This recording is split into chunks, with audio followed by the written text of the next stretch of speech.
Red book పాలన నడుస్తోందని మాజీ MLA Gadikota Srikanth Reddy ఆగ్రహం వ్యక్తం చేశారు.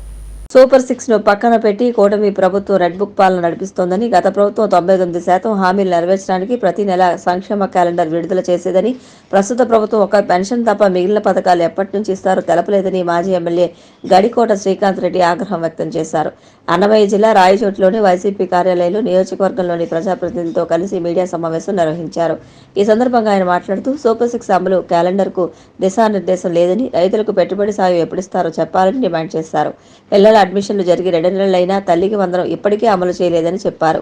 చూపించినటువంటి ఇది కూడా మనం అందరం చూసాం. మరి 5 సంవత్సరాల తన పాలనలో అంత అప్పులు చేసి సంక్షేమం ఇవ్వక, అభివృద్ధి చేయక, ఖజానాలో కూడా ఏమాత్రం డబ్బులు పెట్టకుండా ఉత్త చేతులతో ఇచ్చినటువంటి దాని పరిస్థితిని జగన్మోహన్ రెడ్డి గారు ముఖ్యమంత్రి అయిన తర్వాత తాను ప్రజలకు ఇచ్చినటువంటి మాట ప్రకారం మేనిఫెస్టో అన్నటువంటిది ఎన్నికల్లో మనం చెప్పి ఓటేయించుకున్నాం.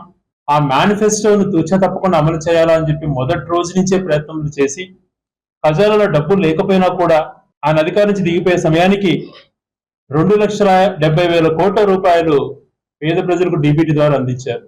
మరి 14 లక్షల కోట్ల రూపాయలు అప్పులు చేశారు అని చెప్పి నిందలేసేటువంటి తెలుగుదేశం పార్టీ నాయకులకు ఈ రోజు క్లియర్ కట్ గా కనిపించి కేంద్ర ప్రభుత్వం కూడా సమాధానం ఇచ్చింది. కేవలం 4,47,000 కోట్లు మాత్రమే ఉన్నాయని.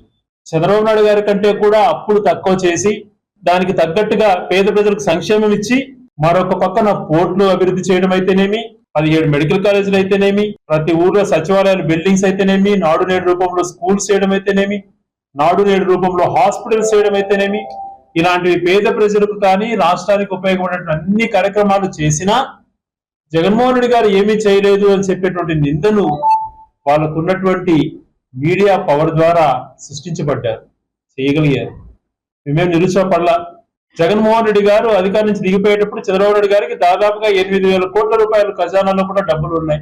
పెన్షన్ ఒక్కటి ఇచ్చాడేమో కానీ మిగిలిన వాటి పరిస్థితి ఏంటి అని చెప్పి మేము అడుగుతున్నాం. కేవలం నేను శ్వేతపత్రాలు వదులుతున్నాను, ఆ శ్వేతపత్రాల ద్వారా ఏదో జరిగిపోయిందని చెప్పి ఆయన భ్రమపడుతున్నాడు. ఆయన రిలీజ్ చేసినటువంటి శ్వేతపత్రం 4 శ్వేతపత్రాల్లో పోలవరం ఒకటి చెప్పాడు.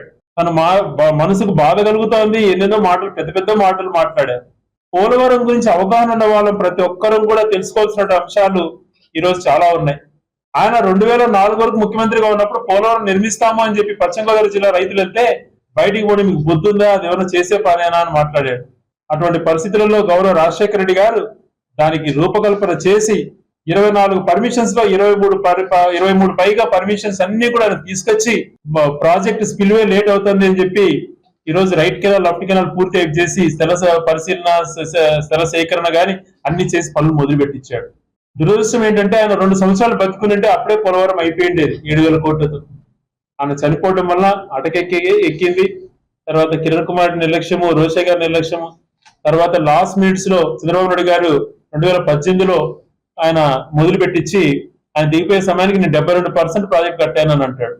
మరి 72% ప్రాజెక్ట్ కట్టింటే కేవలం మొండుగోడలుగా ఉన్నటువంటి మెయిన్ గేట్ ప్రాజెక్టులను గేట్లతో సహా అన్ని నిర్మించింది ఎవరు చెప్పి